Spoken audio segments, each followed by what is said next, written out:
Peranan guru dalam memfasilitasi perkembangan peserta didik. Kelompok 6. Dosen pengampu. Cia Latifatus Sadiah S. PD. M. PD. Assalamualaikum warahmatullahi wabarakatuh. Kami mahasiswa PGSD angkatan 2023 kelas SD 23C. Nama saya Tina Tanuni. Nama saya Dinda Putri Wahyuni. Nama saya Dede Firmansyah. Nama saya Muhammad Akbar Alhamsyah. Kami di sini ingin mewawancarai Ibu Amel terkait materi pembelajaran peranan guru dalam memfasilitasi pembelajaran peserta didik mata kuliah perkembangan peserta didik. Kami dari mahasiswa PGSD angkatan 2023 akan mewawancarai Ibu Amel. Ibu, bagaimana kabarnya hari ini? Alhamdulillah baik. Jadi gini Bu, terkait mata pelajaran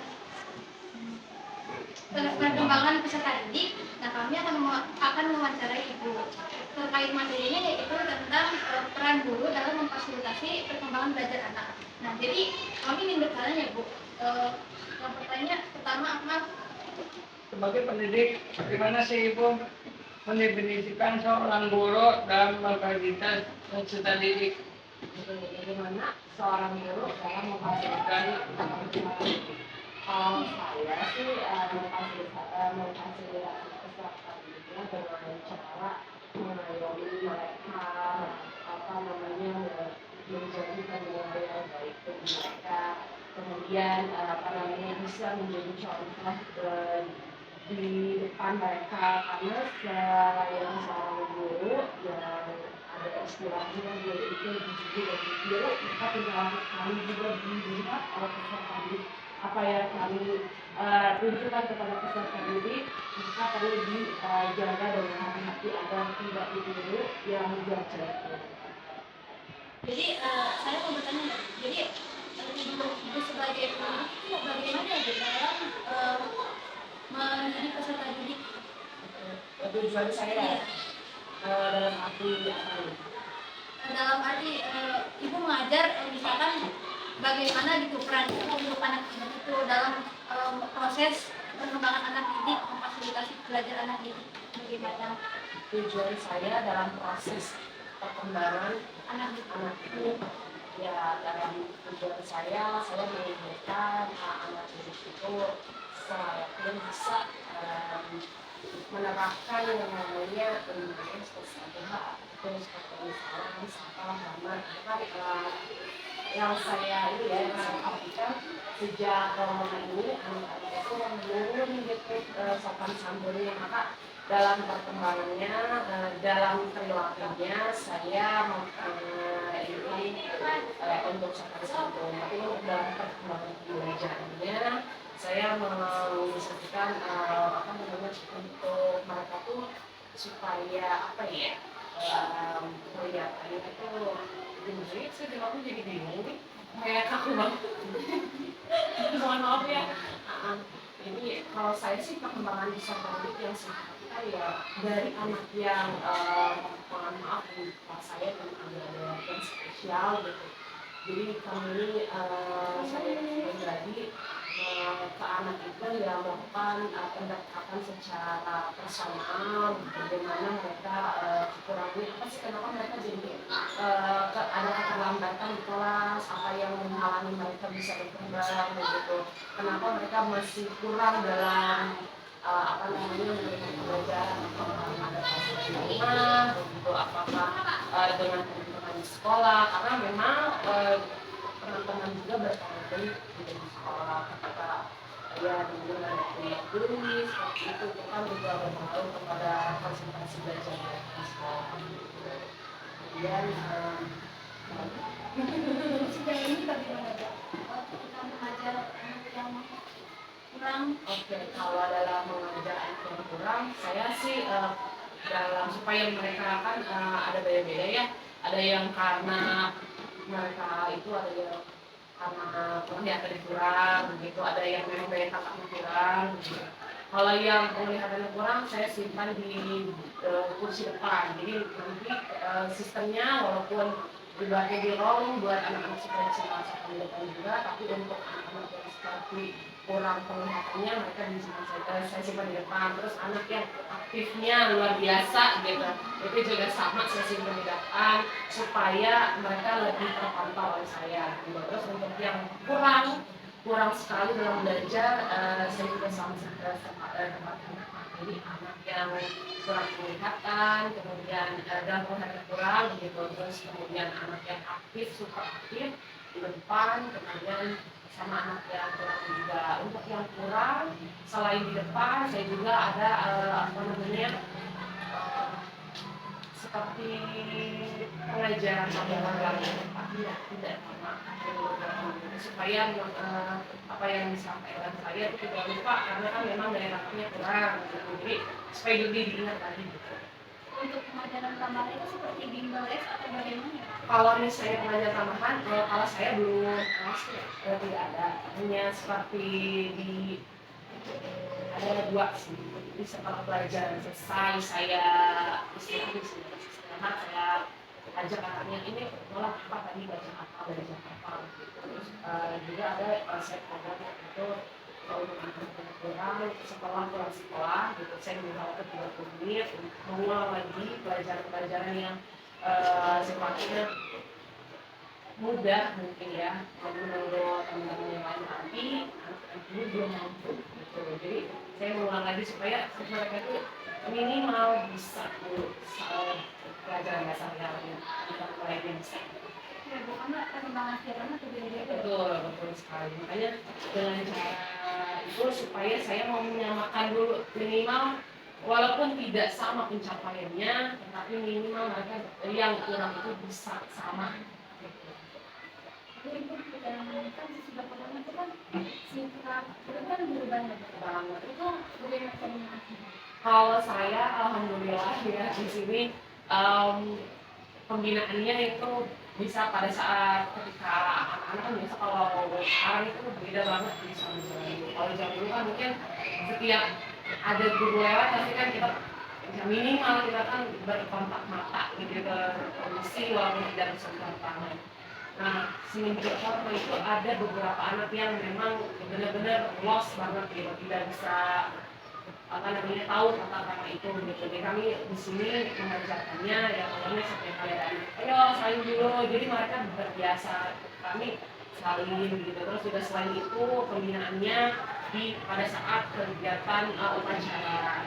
Kami pada saat mereka anak bina selalu mengingatkan untuk menerapkan 5S itu, salam sopan,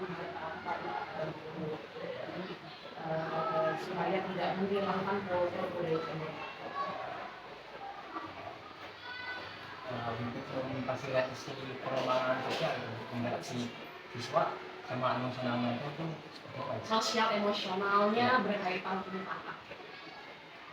Pengajaran. Ya. Kalau sosial emosional tentang pendidikan sih ini kalau saya sih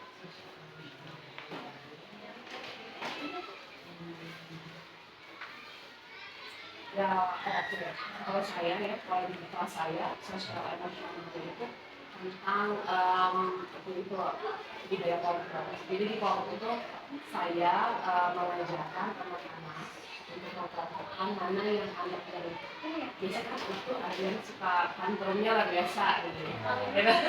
Jadi kalau setiap kali dia tersentil sedikit marahnya bisa meledak-ledak. Nah, saya biasanya menggabungkan sama orang yang super ceria gitu. Jadi nanti tuh anaknya tidak mudah emosional gitu.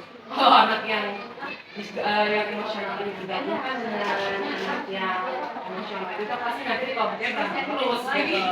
Terus juga ada yang anak pendiam sekali begitu. Nah, saya juga gabungkan dengan anak yang agak supel gitu ya, supel, ceria gitu, atau aktif berbicara supaya mereka itu juga terangsang untuk bisa berkomunikasi dan berinteraksi dengan teman-teman ini. Saya kebetulan memang ada yang pendidik sekali, sampai-sampai teman-temannya pun bingung gitu mau berteman seperti apa. bagaimana gitu. Jadi makanya saya sistemnya juga selain di kelompok saya tempat duduk juga. Jadi anak itu saya atur di tempat duduk. Tidak ada yang boleh geng-geng gitu. Jadi bagaimana caranya, kan anak biasa saya kan biasanya sama ini bu gitu.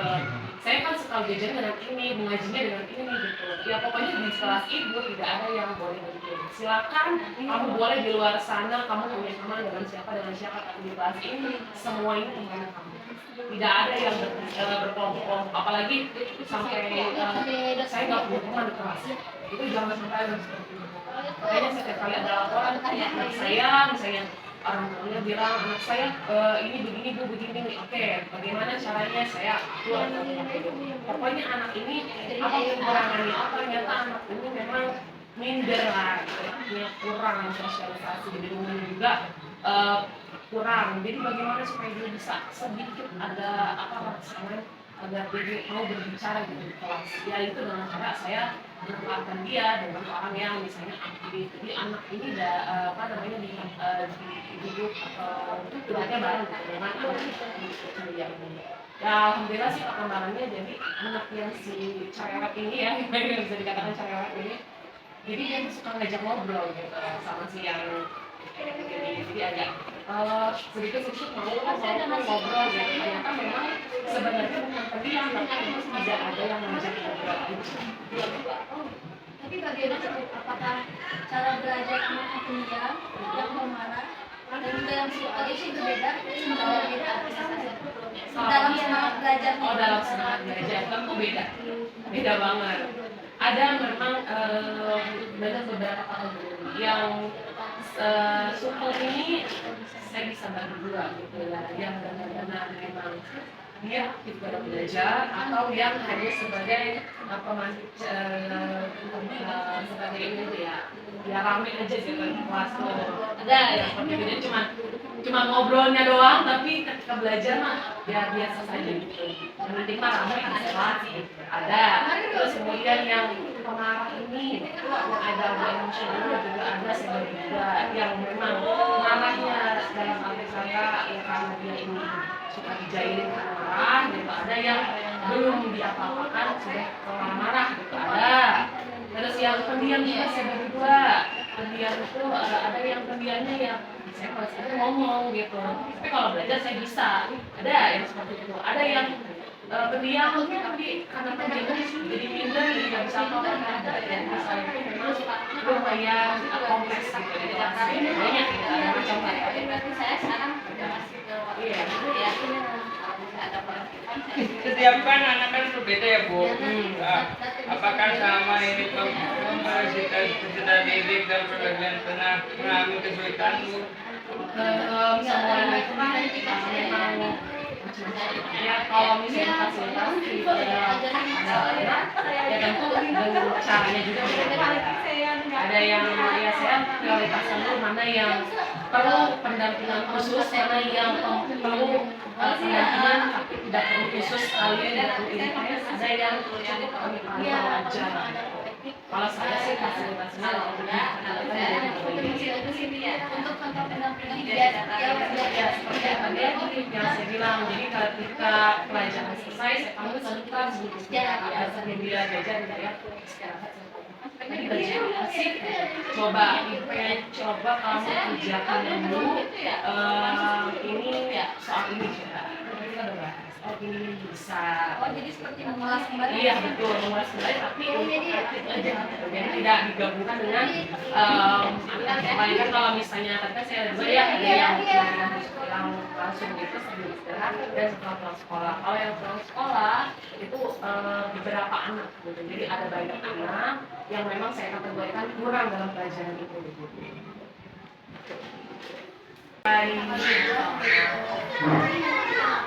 Terima kasih. Wassalamualaikum warahmatullahi wabarakatuh.